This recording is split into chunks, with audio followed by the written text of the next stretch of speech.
everybody. I'd like to welcome you to the Fillmore Library. I don't know how many of you are from here in Fillmore or traveled a few miles to get here. And for those who are here in Fillmore, I don't know how many of you have been here since we did the expansion at the library. And so when you do have a chance, go ahead and explore the library as well.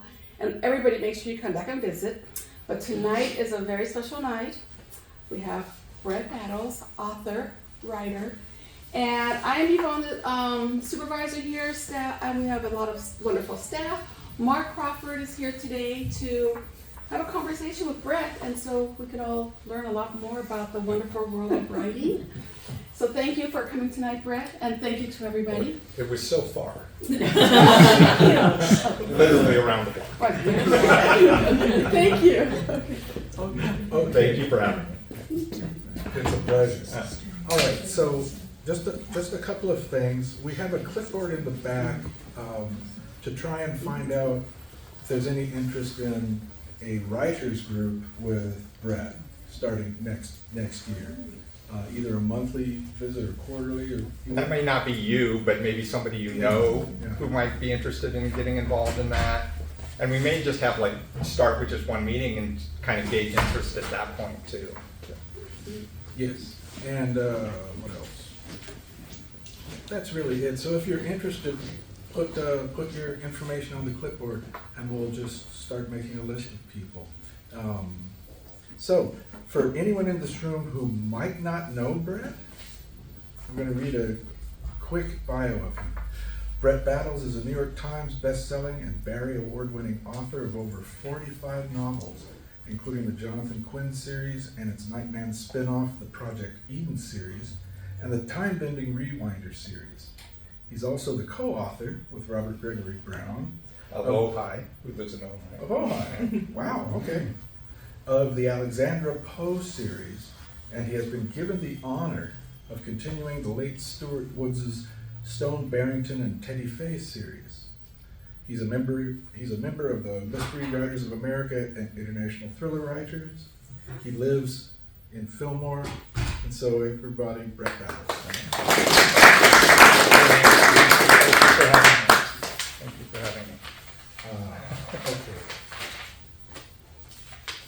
Good job. So, 2 quick questions. Sure. Just to get it started. What do you consider yourself? Do you consider yourself a writer or an author or a novelist? Because it seems like those nouns mean different things in a way. They do, but I have used all of them. Uh-huh. I think I gravitate more towards writer and novelist, Uh-huh. but I will also use author because I'll use that more in promotional things, I think, more often. Yeah. But when I'm talking, I'll just, Right. because author obviously could mean fiction and nonfiction and so many things. Yes. And I am strictly fiction, and so if you say novelist, that in theory implies fiction only. And so that's kind of where my Right. Okay. And the second quick question is, do you read your reviews?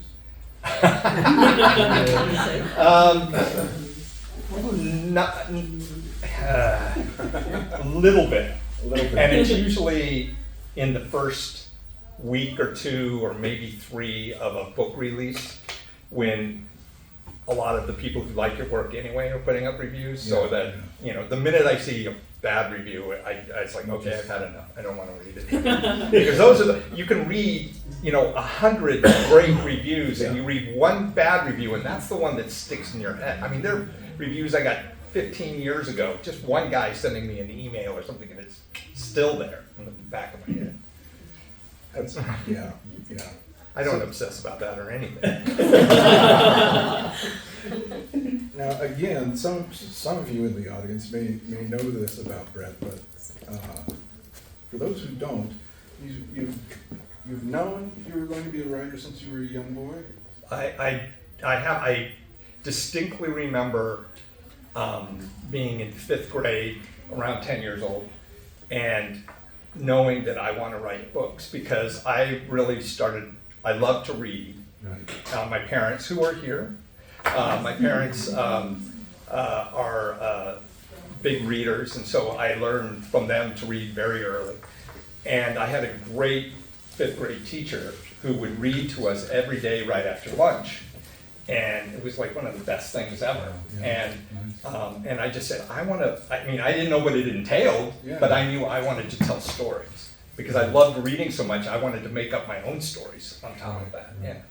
I mean, you're probably in a very small group of people who were able to turn something that you said at 10 years old into actually your life story, you know? Yeah, it took me a while though. I mean, my first book didn't come out till I was 45.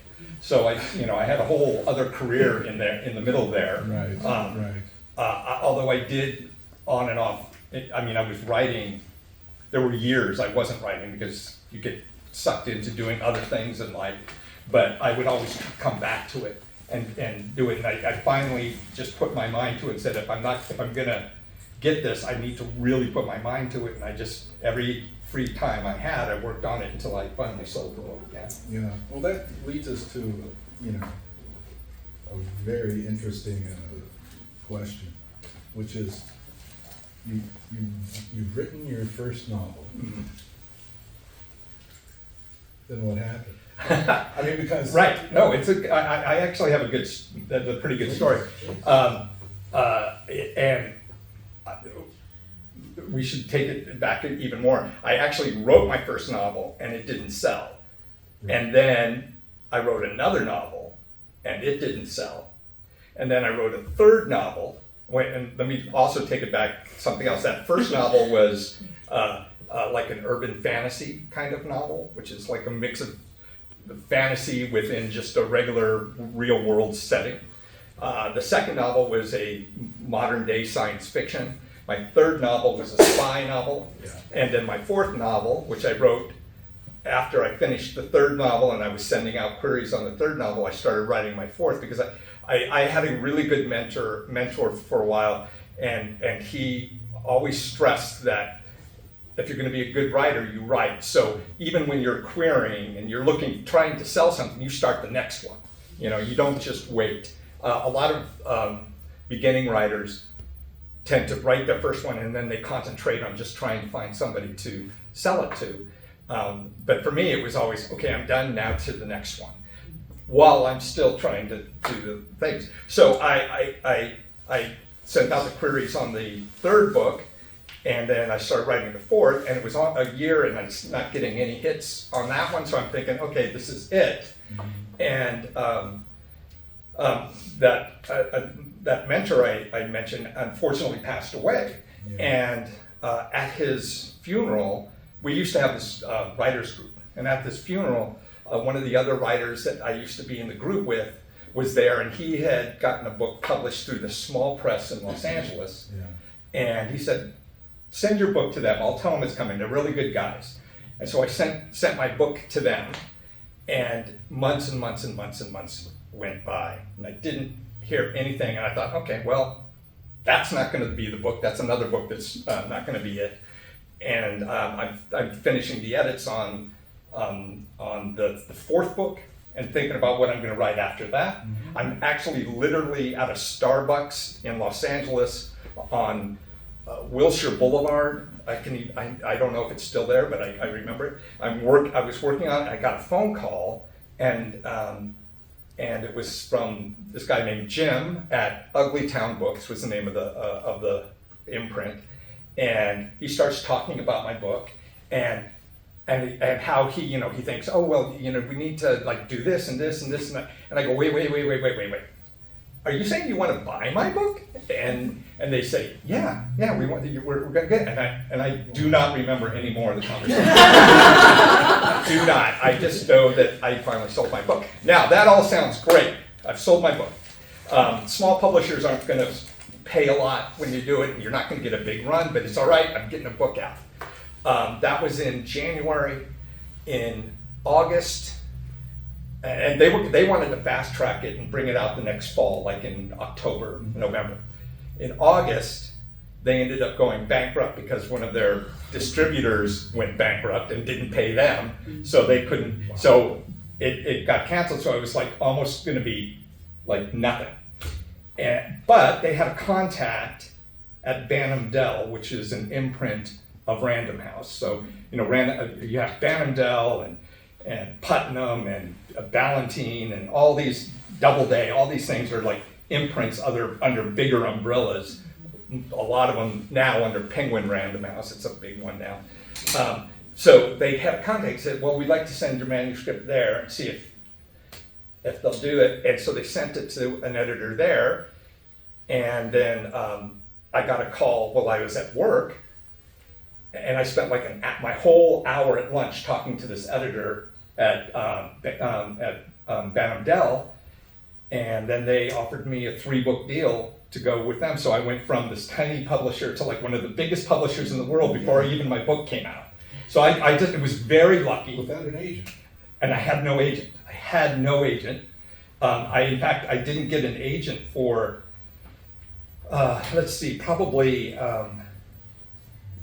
for another like 4 or 5 months after that. And the only reason I got that was that the agent who bought my book got another job and was leaving, and then they were going to put me to another editor, not the agent, the editor who bought my book, not the agent, editor who bought it, and she was leaving, and they were going to put me to another editor, and I was getting a little freaked out, because I don't know what this means, and I happened to have gone to this, every year they have this big mystery fiction fan conference and writer conference called VoucherCon, and it moves around the country, and I went to it that year, and on the way home, I happened to get into the van and sit next to a lady, and we started talking, and I don't know how we got onto the subject. She says, well, I'm an agent, and so she gave me her card. She goes, if you need help, here.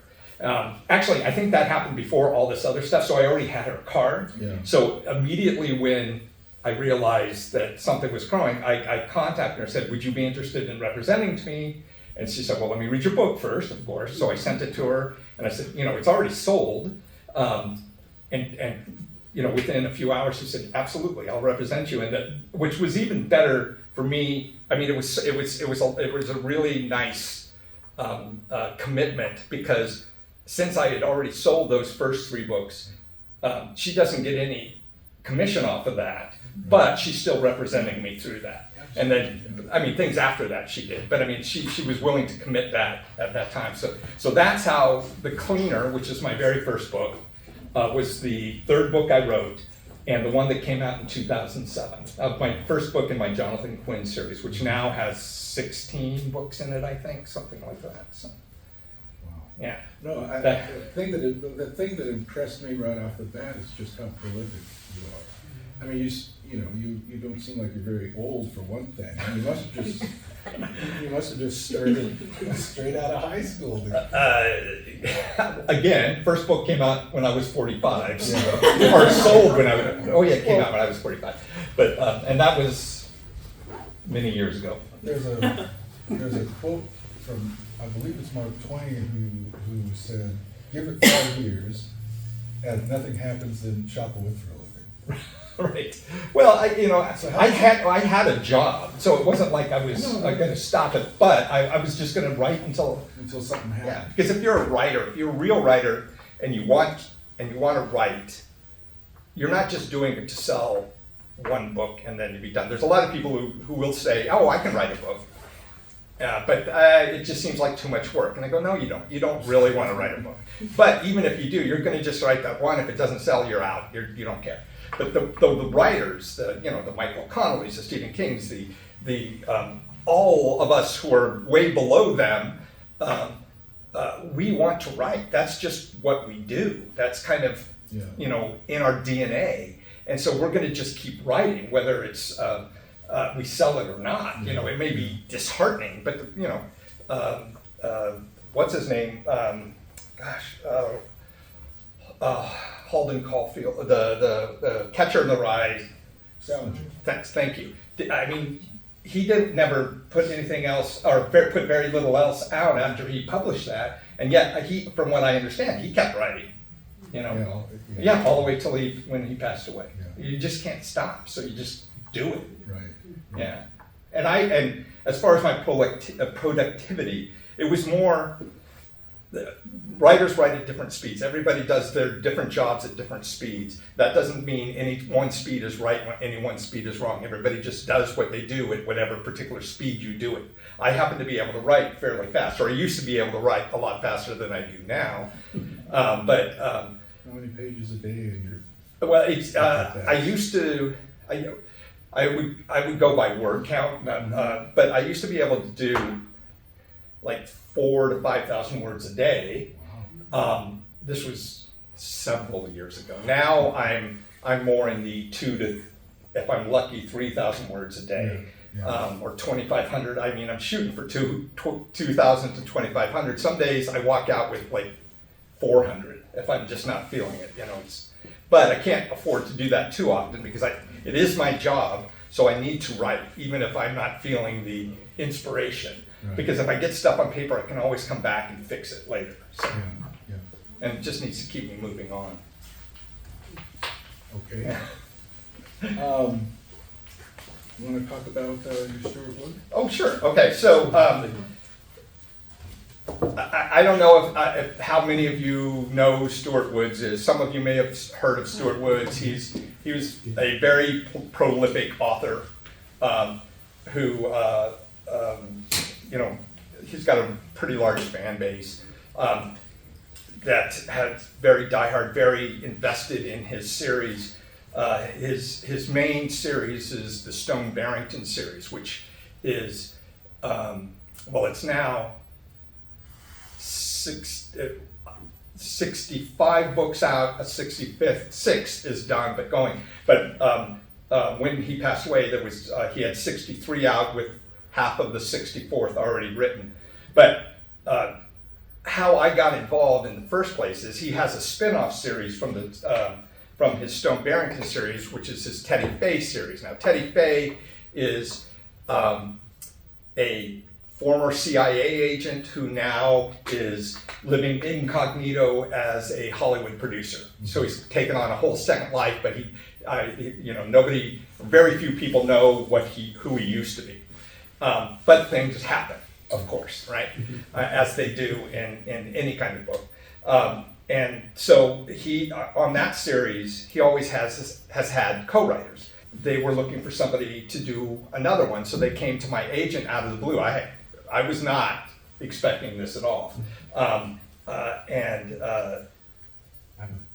Go ahead. About that. Oh. I read that you said that you and Mr. Woods had actually crossed paths and been on a panel, but Right. really, you weren't friends. You No, never I worked didn't. with I don't think he could have picked me out of a lineup before that. Yeah. I mean, and yet you were. They knew I used to work in Hollywood. That other career, I was 20 years in Hollywood. And then it wasn't necessarily a glamorous job, but I was there. And then I also write spy thrillers. So it was kind of a nice mix. Yeah. And I assume that's why they came to me. I don't know. I still to this day don't know what triggered them coming. I'm just glad they did. Yeah, sure. So they chose me, so I co-wrote this book with him called Obsession, which was the 6th book in the Teddy Fay series. We turned in that book, and 2 weeks later he passed away. And it was like, oh, well, I guess that's it. That was my shot into the Stuart Woods world. I mean, he had a wonderfully long life, great career. He was 85. It was a bit of a surprise. They weren't expecting it, but he, passed peacefully in the night. And so I thought that was it. But then a few months later, I was actually going on a river cruise with some of the people in this room, I think, Mark for sure. This was in whatever year that was, in the fall, we're on the plane to go to Switzerland, where we're going to catch the boat, and we're flying to New York, and then we change in New York and go to Switzerland. And as we land in New York, and we land late because there's a hurricane, it's raining. we land, and by the we're already panicked because our connecting flight was already close, and we land, and I check my messages, and I have an email from my or some missed calls and an email from my agent saying, "Call me as soon as you can." Unfortunately, I couldn't right then because I'm on the plane, and as soon as we got off the plane, we literally ran from our gate around to the next gate where there was nobody but a couple of agents going, "Are you Ortega and Battles and Ortega, get on." And then through the door, into the plane, closed the door, boom. And so I was like, "Oh, great, now what does she want? What does she want?" And then we arrived in Switzerland, and of course now we're ahead, and so New York's still asleep, and so I can't call until it's like afternoon for a few hours, and finally I call, and they find out that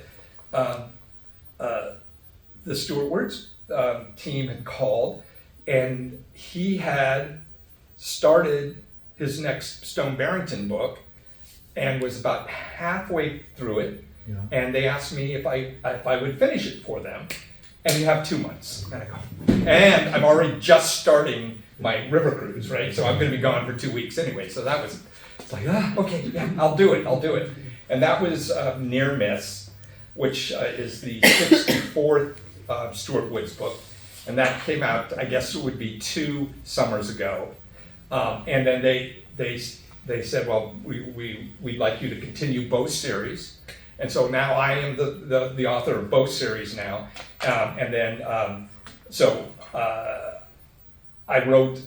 I actually wrote another, what is the order of that? What happened was I wrote Near Miss. They brought Near Miss out first, and then Obsession, which had already been done, they waited and they brought that out last December. And then just this past June, the 65th book in the Stone Barrington series, which is Smolder, is the one that I did completely. That came out. And then Golden Hour, which is the 7th book in the Teddy Fay series, just came out a week ago. And on the day that it came out, I finished the edits on the next Stone Barrington book, which is called Finders Keepers, which will be out in June. And right now I'm working on the outline for the next Teddy book, which is due as soon as I finish it, because it's already late. So yeah, and so we're keeping going. Yeah. So that brings up the question, when Stuart Woods passed away, were there outlines or just slips of paper? Was there anything? And then that's a good question. Nothing that I've seen. I mean, it's when you have 64 books in a series already, it's a pretty rich history right there. So what I did was and I've done this twice now since taking these on, is I listened to the audiobooks for all 64 in the series to bring myself up to speed on all the different characters, and I take notes and stuff. So like some of the things that happen in here, they're callbacks to some things that happened in some of his books, or some storylines that he hadn't put the coda on, hadn't quite finished it. And the same in Finders Keepers, that some of the characters are ones that are from earlier books that Stuart wrote, and just kind of bringing them and continuing things forward. And so I have a lot of that rich history of that. Right. And he physical notes, no, but I have 64 books on that one, and I have the 7 books of this, and Teddy started out in the Stone books, so there's plenty of history on there. So that's how that's my information, and it's a lot, so it's all good. So is the brand name? Do people really get on your outlines? Or do you have to submit an outline? I do. Well, okay, so in the writing world, we usually always say there are 2 types of writers. There are the outliners and the pantsers, which is this, you write by the seat of your pants. And I tend to be a pantser myself for my own stuff. I just like to write a book and I don't know what's going to happen. I mean, I might have an idea that this is going to be the ending, maybe, or I want it to kind of go this way. I usually have an idea of how to start it, and I write series, so my characters, I know a lot of them. But even on some of the standalones or the first book of a series, I don't really know how it's all going to go. But I think some people are very good at planning stuff out. To me, it is abject horror. It is torture by the worst degree, and it just drives me crazy. But for these books, I have to do an outline because they have to approve the story and everything.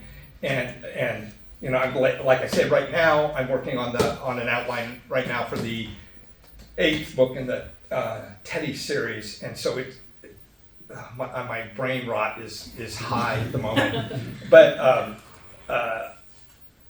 it helps get these down. It helps them know that have the confidence that it's going to be fine. I don't know. I doubt that Stuart probably delivered outlines to them because it was a long series. He was in charge of that, at this point. But I am fulfilling. I'm working for the estate and for the publisher this way. So they need to know, that I know where everything's going. And because I have a shorter turnaround times on these, it in the long run it does help. So.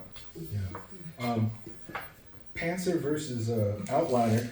That's I went on the internet and because I want to ask you about your process, and I just went on the internet to find out what other writers talk about writing without knowing where you're necessarily going, as opposed to having a strict outline. And from Vladimir Nabokov, he said, my characters are galley slaves. In terms of he knew exactly. He knows exactly what. Yeah, and then there's Stephen King. So my apologies for the profanity. Of course, the writer can impose control on their work. It's just a really shitty idea. It really is. He is more of a pantser, Oh, from my understanding, and I am very much in that same realm. Occasionally, I will write notes as I'm going along, and I may get to a point where I go, okay, I need to really figure out this, write down how I want it to end. But it's just little stuff, and everything. But yeah, then there are people who will write 300-page outlines that aren't the book; they're an outline. So what I'm telling people is, yeah, sure, I outline. It's called my first draft. And I write a first draft, and that's my outline because I go back and I fix it and change things and go in a way. That's exactly it. I'm working it out. It's just also the first draft of the book. Right. Yeah. So, how painful is your first draft to get to the end? Because after that, the fun part starts. It does. It's. Writing the first draft can be fun. For me, it's usually fun at the beginning because you can just throw the kitchen sink in there. You can do all sorts of fun stuff. But then as you're getting towards the middle and towards the end, you got to start bringing all the things together and going, oh wait, don't forget about this guy, and it's like, it becomes a puzzle. That's where it starts to be a little bit painful. And what happens to me usually, even with the books that I outline, is I'll get 60, 70, 80% into the book, and I'll end up going back and rewriting and cleaning everything up because I'm not really sure where I need to go from there. So I can go back and spend a week getting everything cleaned up, and then it makes it much easier to write the end at that point, for me, anyway. Even if I know technically what the end is supposed to be. Right. But sometimes it takes long, like Finders Keeper, what I just finished, it was supposed to be delivered on December 1st? I think it was December 1st. Anyway, it was, or was it November 1st? Oh, I don't know, one of those. And the ending just, it's going to be one of the longer Stuart books. His books tend to be shorter, like 65,000 words to 75,000 words. Your typical novel is like 80 to 100,000 words, something like that. Your big novels, like the Stephen King big ones, or not Brandon Sanderson, those are going to be really huge, but they're like, they can be 120, 130,000 words. the draft I turned in of Finders Keepers is like 83,000 words, which is quite a lot more than the average. I mean, I think this one was 75. This one was like 65. Obsession, the first one I did was actually just closer to 60, so they were smaller. But the ending, which I love on Finders Keepers, it just took a lot. It's a little more intricate, and it also took more words to get it all in there.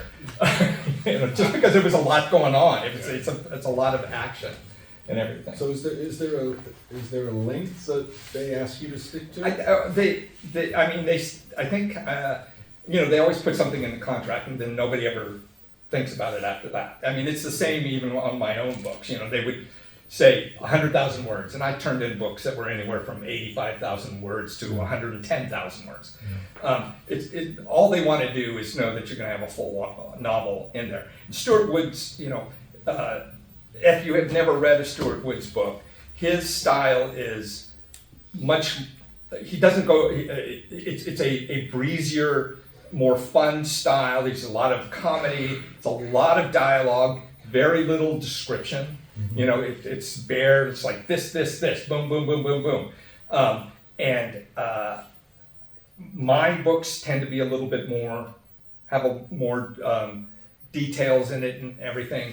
So they're a little bit more describing all sorts of stuff. So I've had to learn to pull that back, but that also is why these books are shorter on that. So. I don't know where I was going with that, but so with the Stuart Woods books that are completely your creation, are you even thinking of his style? Oh, absolutely. I mean, I still don't know if I say they're completely my creation. The obviously the plot lines, everything that happens are my creation. But the cast of characters, at least the main cast of characters, are the characters that Stuart have. Occasionally I'll add in somebody who's going to show up now and then in the books, and starting to do that. But I very much am trying to keep to his style, because that's what people aren't going to. They're not buying Stuart Woods books to read a Brett Battles more description kind of book. That's not the point. But these are fun. And actually writing these has helped me look at my writing a little bit differently. I mean, I still do more description of my own stuff, but there's times when I go, well, maybe I don't need to be that much right here. But it's interesting. When we first met, we were talking about the process, and do you bounce around? Like, if you get stuck at chapter 15, you say, I'll just take a shot at the ending, last chapter. You know what?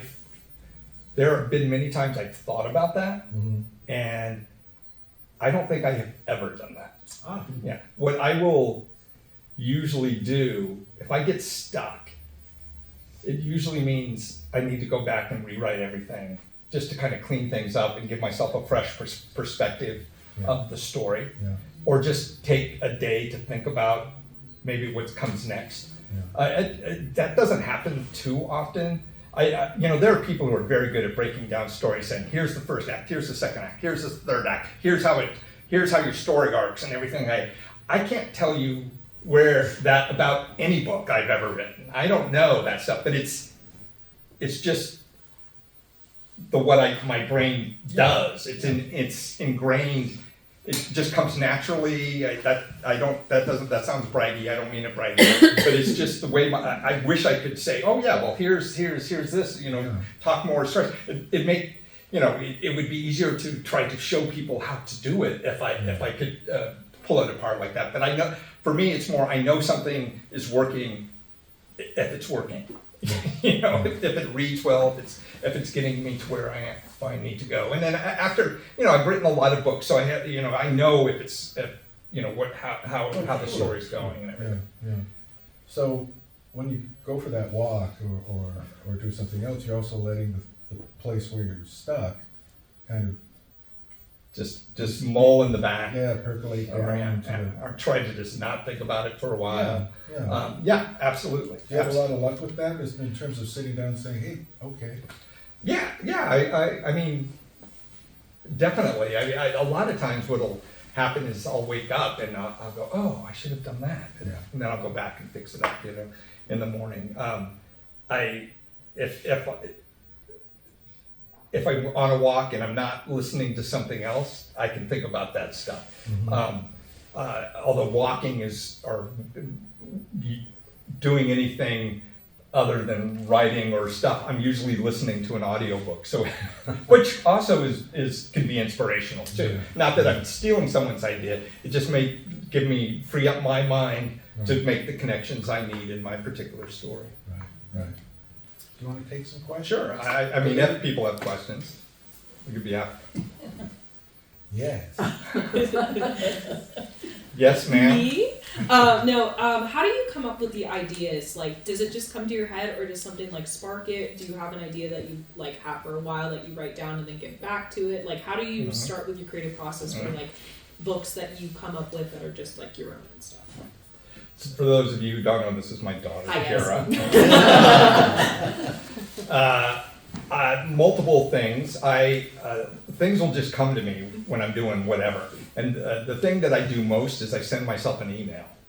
I'll just, and then I have an ideas folder for like new ideas and stuff. And I have so many others. I work on a lot of different series and stuff. My idea folder is huge and full of tons of stuff that I've never gone back to look at because, but I know it's there, and I do want to jump in on it, but I do, or a lot of times I will have ideas for like the next book in my Quinn series or in this other series or whatever I'm doing.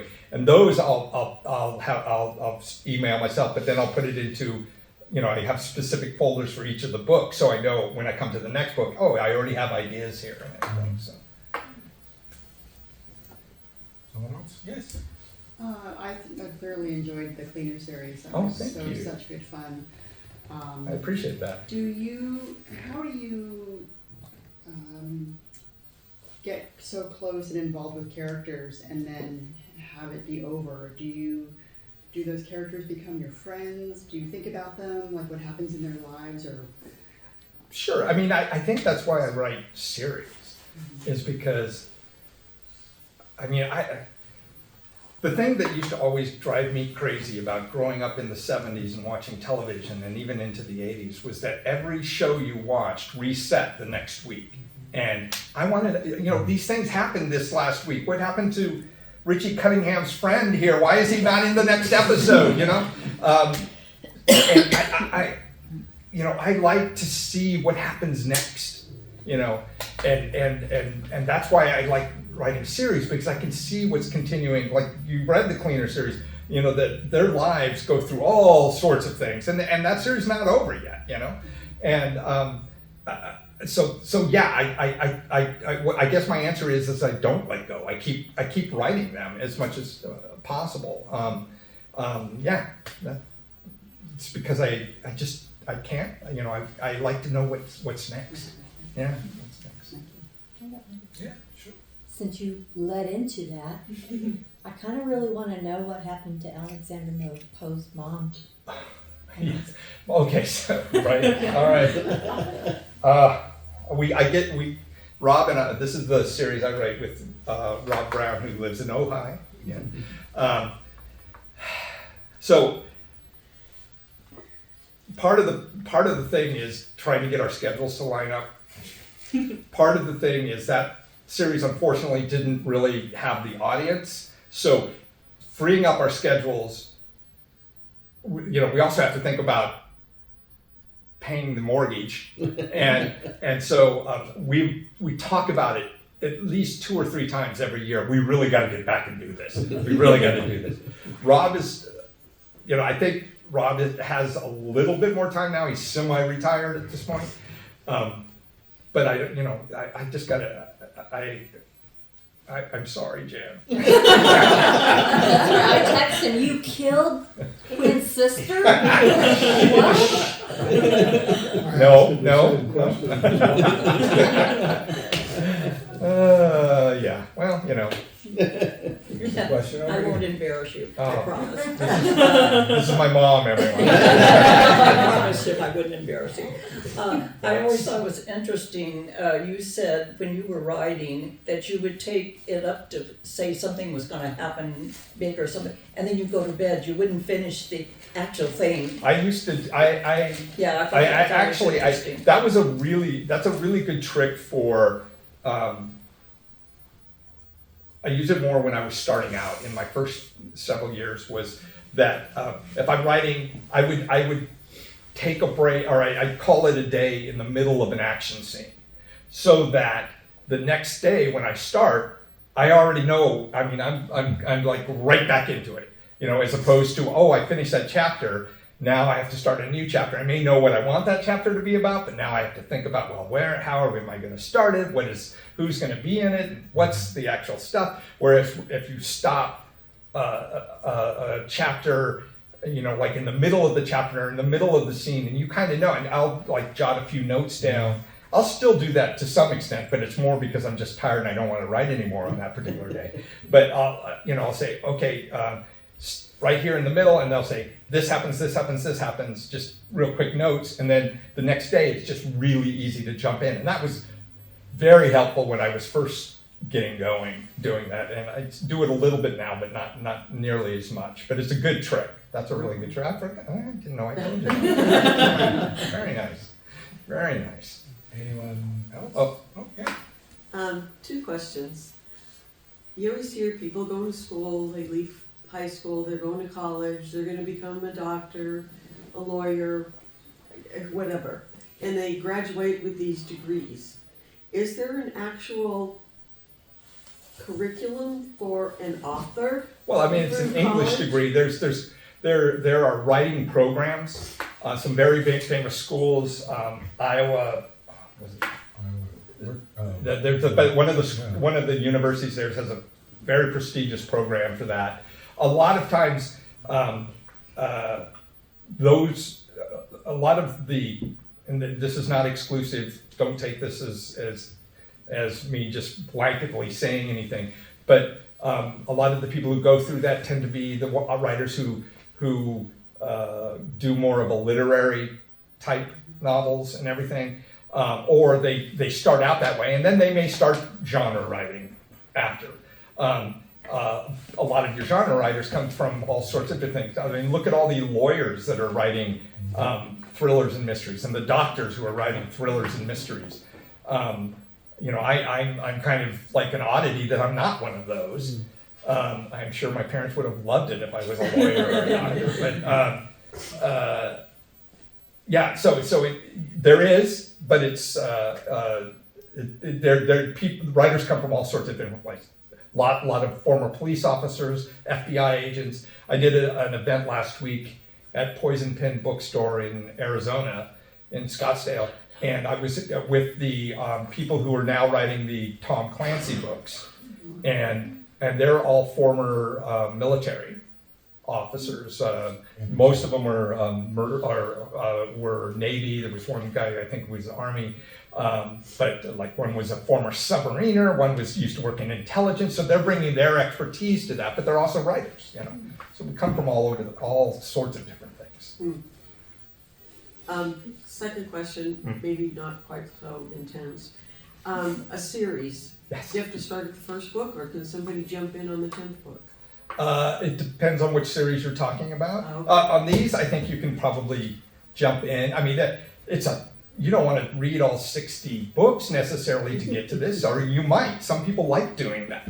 But I think you can, I tried to put in enough that you'll get the idea. There will always be things that readers of the series are going to pick up that you won't pick up because you know, the little Easter eggs from previous books and stuff, but you don't have to. Like with my Quinn series, I think it's better if you read them in order, but you don't have to. There are a couple of books where you kind of have to read one, then the other. But there are several of them that you could pick up, and you'll be fine, and you'll get what's going on. You'll just kind of miss some of the context.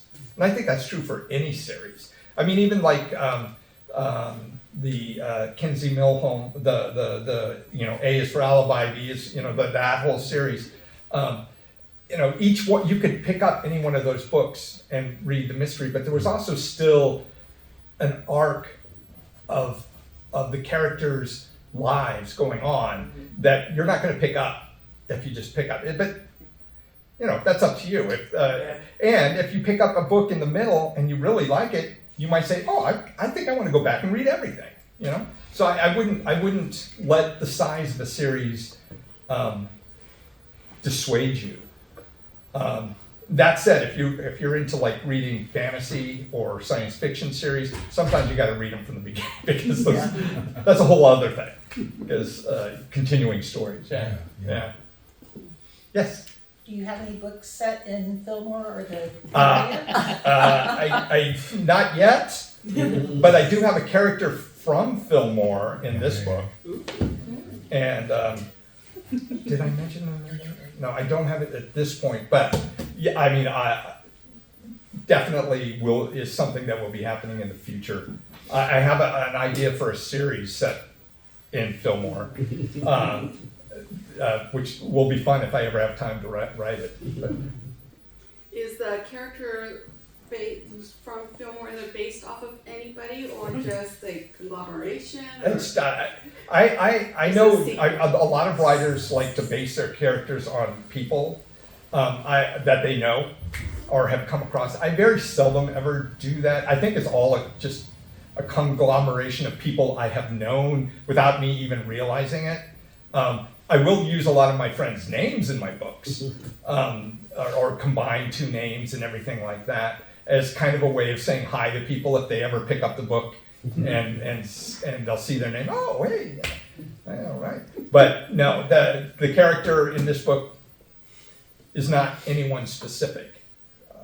Just somebody who went to Fillmore High. That's it. So any relationship may be purely coincidental. You're right. Exactly right. Exactly right. Any resemblance, excuse me. Exactly right. Exactly right. Yes. Yes, sir. Yes, sir. Thank you. When you submit an outline that you have to submit Yes. for those books, Yes. what does it look like? How long is it? How detailed is it? That's a good question. So because I struggle with them, I have now finished I finished 3 of these. So I finished 5 and I'm working on my 6th right now. And they've been at different lengths. Some of them are about 12 pages long. One I ended up I couldn't get the 12 page or 15 page one. I was having a big problem. So I ended up just doing a bullet point outline for one of the books. And thank God they said, sure, go for it. The outline I'm working on right now is I'm trying to be put a little bit more in so that I can, it'll help me get it done faster. So I'm already, this morning I think I hit 26 pages and I'm maybe 60% through the book, maybe 70 at this point. So, but I don't, the last few pages might be just quick. I don't know that yet. I'm still trying to figure out the end. Is it more of it's not like then a chapter by chapter thing? It's more a summary? Some people do that. Right. I think the very first Teddy Fay book, when they hired me, or what they did is I actually had to do an audition, and in that audition was giving them some sample pages and a sample outline. And they sent me the outlines of the guy who had done the first 4 books. And that son of he did every chapter. And so I'm like, his outlines are great. Right. And so I kind of copied that for that first one. I don't do that anymore. Okay. No, that's too much. Just read my books, it'll be fine. Yes. For somebody starting, what are your thoughts on like self-publishing versus book? I've done both.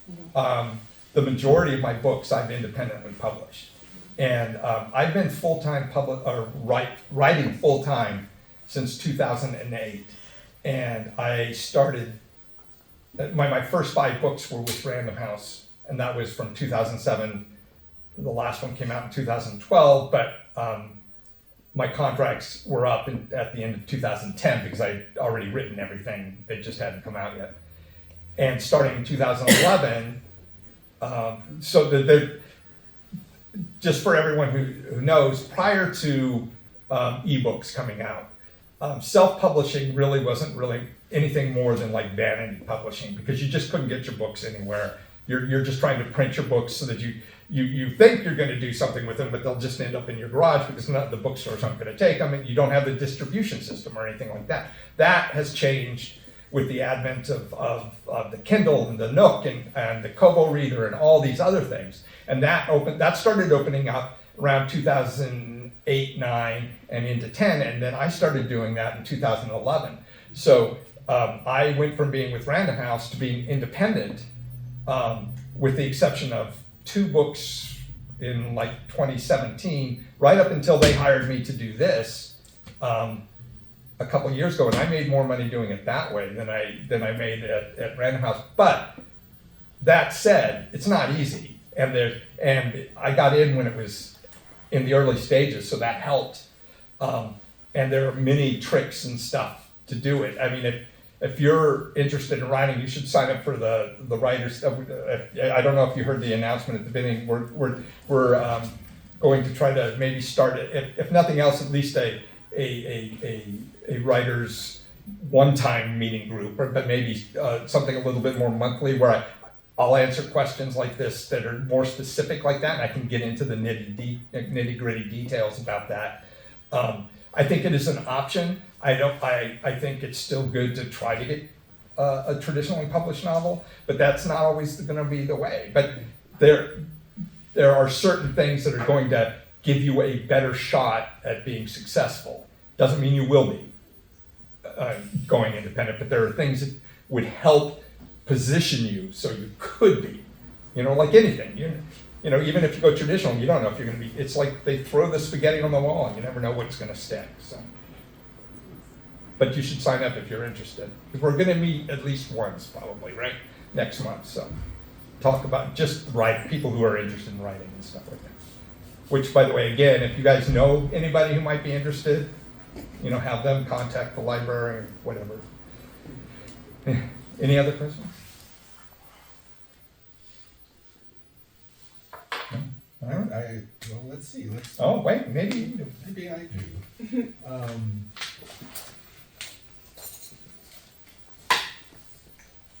Here's a Dorothy Parker quote: "I hate writing. I love having written." Oh, that is that. Isn't that nice? Yeah. I mean, there are times I really like writing, but there are times when I'm really glad I'm done. Yeah. Yeah. But it's like anything. But that said, what a great job, Yeah.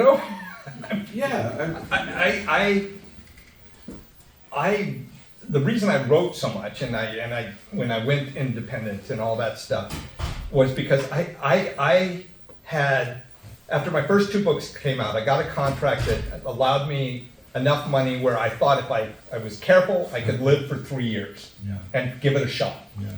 And then they dropped me, but I still had that contract. I mean, I got that money, so I did it. But then I went independent, and I was able to keep it going because I was very prolific, and I wanted to do it. And I was putting out 4 books a year or 3 books a year.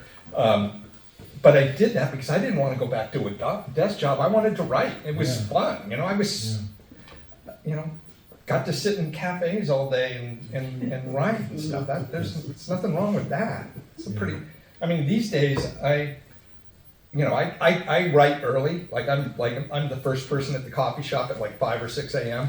And then I'm done by noon or 1 or sometimes 10. Just depending on what I need to do or how I'm feeling on a particular day. And it's great. My mind's mush for the rest of the day, but it's great. It's great. Yeah. Well, as long as those around you know that your mind is going to be mush. Oh, they all know. They all know I don't show up for anything because yeah. One comment I wanted to make is What it puzzles me is if you're writing two different books at the same time, not Right. that. No, I mean, that sometimes I you do write, in the morning on one and in the afternoon you put on a Or, different hat. well, what makes that easy for me is I'll switch coffee shops. I mean, that sounds funny, but it's true. It's just changing your environment, and I'll work on one book here, and then I'll work on another book here, and it's just a mind change. That's all it is. Yeah. I mean, but people in jobs, you work on different projects on the same day, so Yeah. it's the same kind of thing in my head. Anyway. Yeah. I actually have a question for your parents. Oh my God. I do not believe they're up here, but go ahead.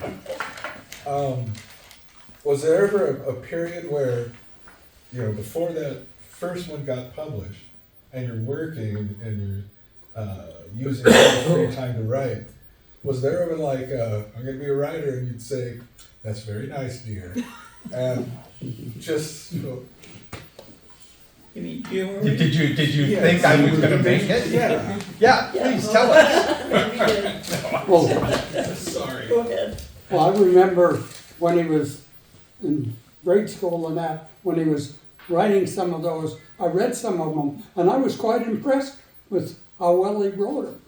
And yeah, I was never surprised that he became a writer. Checks in the mail, Dad. Okay, when are you going to do more on the Rewinder series? Oh, okay. Well, we'll see when I get another idea. That's a closed trilogy, but I might do another. We'll see. Is there a particular time of day where ideas tend to flow better for you? I work better first thing in the morning. And when I say I'm first one in the coffee shop, I literally am the first one in the coffee. I'm there before they open, and so when they unlock the door, I get out of my car and I go.